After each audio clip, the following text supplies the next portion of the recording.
I grew up in a small desert town. It was hot, dry, and not a whole lot to do for a kid. Explore a whole bunch of nothing out in the heat, or stay indoors with the air conditioner and play video games were about the two main choices.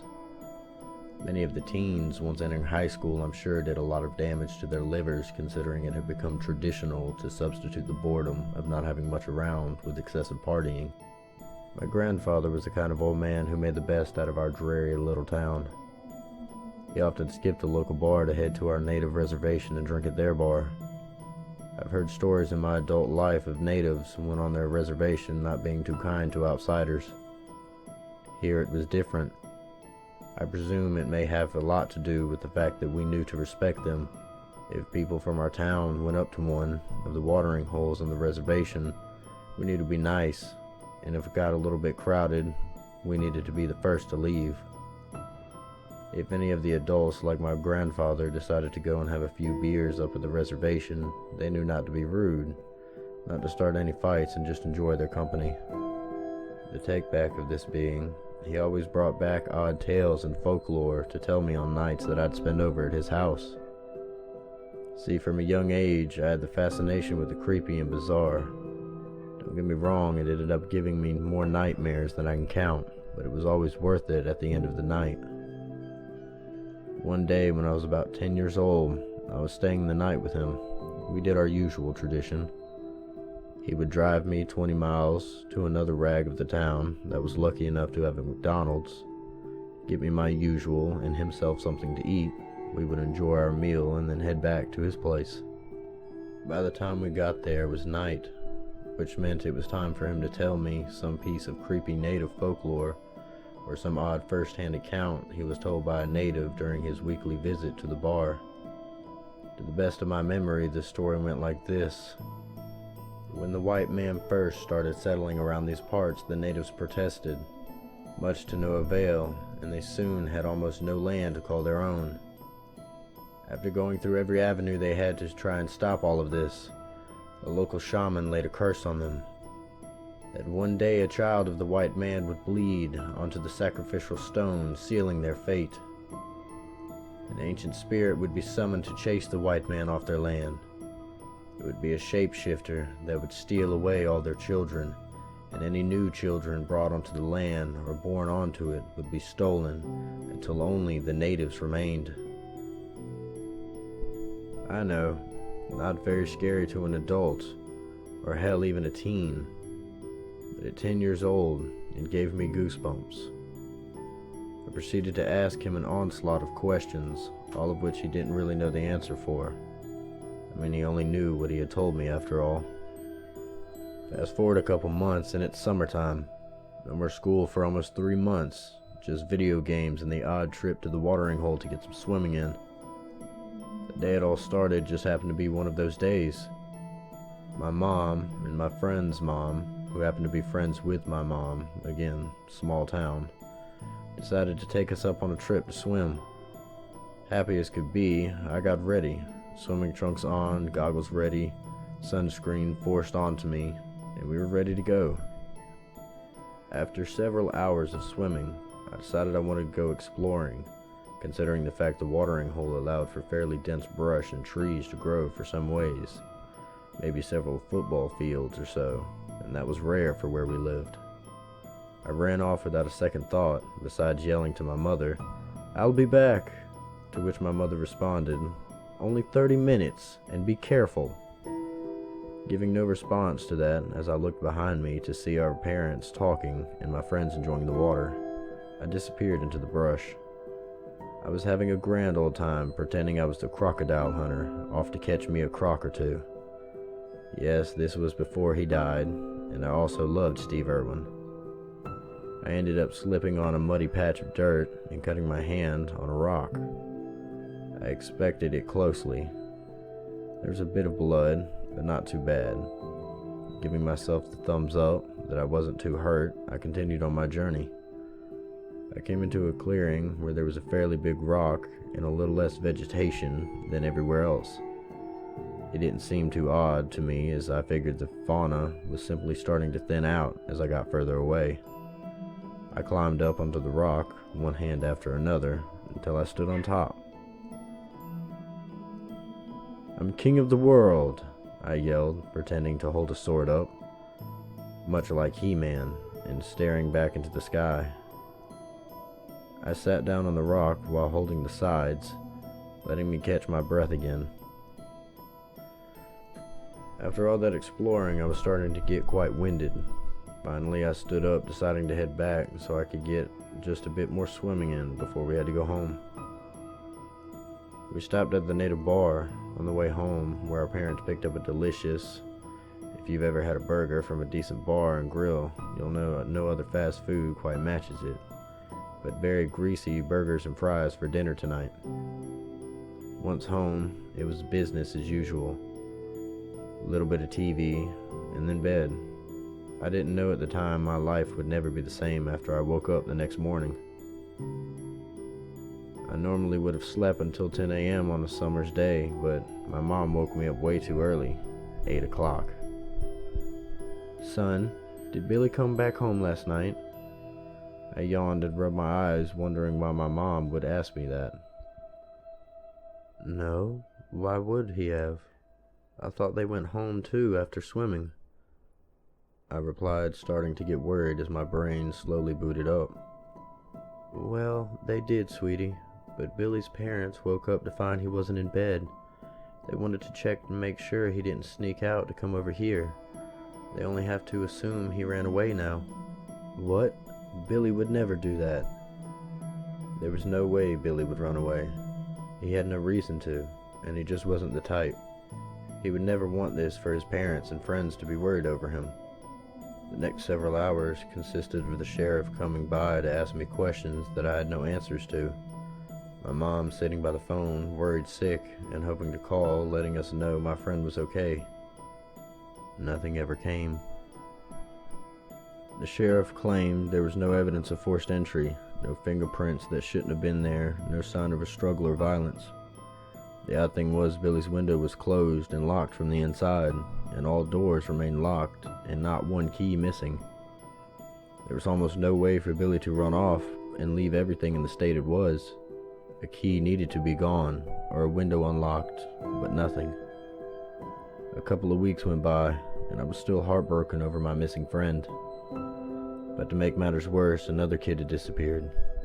A girl this time, a couple of years older than me though, so I didn't really know her.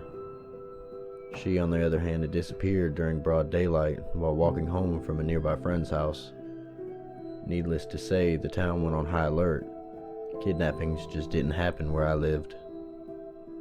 The sheriff promised to get to the bottom of things though, and Neighborhood Watch went on steroids. The adults of the community set it up to where once an hour, after 8 p.m., someone would drive the streets of the town at night to make sure everything was okay. They had agreed upon who would take the nights for the first 2 weeks, and if that wasn't solved by then, they'd decide what to do after that. Everyone agreed to keep an extra eye out and pay extra attention at all times too. The sheriff, who was actually rarely in town, could be seen driving the streets often now, sometimes even later at night. A curfew had been set for everyone under 18 at 7 p.m. My parents tried to keep me from hearing too much, trying not to scare me, but I heard bits and pieces of the gossip surrounding her disappearance. The most noteworthy thing was about a week before she went missing, she had started talking about how the smiling woman kept trying to get her to play. Of course, her parents at the time chalked it up to an active imagination, and in hindsight, I think they weren't too worried about a woman. Now, if it had been the smiling man, they probably would have been a bit more alert. It was a few days after the girl's disappearance when I was lying down for sleep. My parents double and triple checked every window and lock in the house when I heard a tapping on the window. Like I mentioned before, even back at my age, I had fascinations with the weird and bizarre, which gave me a bit more bravery, or more stupidity, than I really deserved. So instead of running to get my parents, I went to the window. Outside was the oddest thing I think I may have ever seen. A woman wearing some type of skin-tight purple suit, oddly red hair that wasn't any shade I've ever naturally seen on a person. and a huge smile that was too big on her face. Thinking about it as an adult, I figured it was this thing trying to fit in with the world it didn't quite understand. She was using odd accessories and a smile that would cause more fear than it did soothe. "Come play with me," she said in an unnerving, childlike voice. It was a bit of shell shock at the moment, so instead of running or screaming, I just kept staring at her. "Come play with me. I promise you'll have tons of fun. I have toys and candy. Your friends are here too." Something about it mentioning my friends knocked me out of the state I was in, and I let out a blood-curdling scream and ran to my parents' room. They were already halfway to my room when I ran into them. "The smiling woman, she's here." My dad grabbed his gun before running outside, ready to empty his clip into whoever it ran into. But as you would expect, no one was there. The sheriff was called, and I told them my story, and they checked around the house. No evidence of anyone being there was found. No footprints, no fingerprints on the window seals, nothing. Thankfully, in light of recent events, the sheriff and my parents took me much more seriously than they normally would have. Once the sheriff was gone, my parents let me sleep with them. The next day I was outside playing in our backyard. My parents wouldn't let me more than 20 feet from the house when I saw her. It again. She was across the empty lot behind our house, probably 40 feet away or so, but I could recognize her even from that far. I knew I should run back to safety of the house, but it was like something supernatural forced me to stay in place. She slowly got closer. Her walking was weird, way too fluid. It was the best way to describe it. Like movement so precise and so perfect no human could do it. As she got closer, I noticed her hair seemed a more natural red color, but everything else was still the same. Once she reached me, I was still unable to move, and it was this moment I would die. "Come play with us," she said while holding her hand out to me. "Your friends are here, and I promise to bring more. You'll be able to have fun forever." It was odd. Despite being scared shitless, I had the urge to agree and take her hand, and this time there was something oddly soothing about her despite her disjointed appearance and smile that was still too big for her face. When I noticed my hand had involuntarily made it halfway to her is when I had finally managed to snap out of the trance and ran screaming back to my house. Only my mom was home and my dad was at work, but it was a rinse and repeat of last time. Sheriff came out, my testimony documented, search of the place to turn up with no proof of anyone else being there, and then nothing. Thankfully, I heard my parents that night talking about moving. They considered several options, including my mom and I would stay with my aunts in Oregon, while my dad got the house ready for sale and continued to work while looking for a job in Oregon. Of us all staying here while they found us a house somewhere else, and a few other similar ideas. Ultimately, they decided to look, with my aunt's help, for a house and job in Oregon, while we all stayed here waiting. And if another incident happened, my mom and I would head to Oregon. A couple of days actually went by incident-free, and I was starting to hope I had seen the last of the smiling woman, when talk about a kid going missing in the next town over was heard again. I almost expected this to put my parents over the edge, and for us to leave, but I think the fact it didn't happen quite so close to home this time prevented that. The day after that news spread through the town, both of my parents had to be at work. My mom had been staying at home a lot lately, but they warned her if she didn't go in today, she would be fired, and my dad couldn't get the day off in such short notice. They made sure to have an hour-long talk with me about stranger danger, staying inside, keeping the doors locked, etc. I had been playing my PlayStation for several hours when I heard a knock on the door. Immediately, I went on high alert. I walked to the front door and looked through the peephole to see nothing, so I tried to ignore it and went back to playing my video games. Another knock at the door, checking the peephole and seeing no one again. Before I could sit back down, though, another knock, so this time I turned around and threw the door open, ready to punch whoever was there. But again, no one. My nerves on edge, I turned off the game and cut the TV on, hoping to get some cartoons to ease my nerves. Hearing shuffling behind me, I looked towards the hallway to see her standing maybe 5 feet from me. She had changed again. Her smile now fit her face correctly and looked more sweet than sinister. Her tight bodysuit now was a purple dress. I felt fear rise up in me, but not nearly as much as before. Now stronger than fear was a feeling of trust. She only wanted to play after all. I got up and started walking towards her, not realizing what I was doing. "You'll have so much fun. Billy has been talking about how much he misses you." The mention of Billy set off a few panic alarms, but the feeling of trust and kindness just radiated off of her, stopping it before bringing me to my senses. I was standing in front of her now, but thankfully the bit of fear in me kept me from taking her hand. "What about my parents?" I asked, not wanting to leave them behind. "They can't come, but don't worry, I promise I'll love you more than they ever could." Something about this finally snapped me out of it, and I screamed. I ran past her, through the door, and just ran until I reached my grandfather's house. After calming me down and getting water in me so I didn't keel over from heat stroke, I told him what had happened. He called my parents, who had left work, no longer caring about their jobs. It took them a long time to get where they were, since they were about 40-minute drive to work.